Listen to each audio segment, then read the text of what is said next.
हमार जाके सोहर बितावे, छोटका देवरवा ई बहुते सतावे।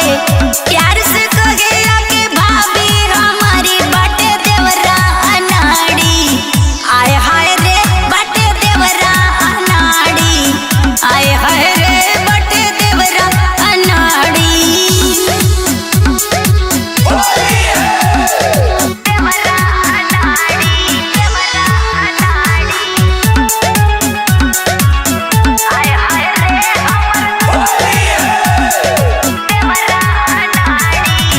केतनो मनाई करेला हाला, सैया संजय के ना तनिको बुझाला। बड़ा निर्दयी बाड़े, तनिको बुझाला। केतनो मनाई करेला हाला, सैया संजय के ना तनिको बुझाला। तोड़ देला के उता बंद के वाड़ी बाटे देवरा अनाड़ी। आय हाय रे लेके छोट पिचकारी, आय हाय रे हमर देवरा अनाड़ी। पूरा नाश करके छोड़ देलस।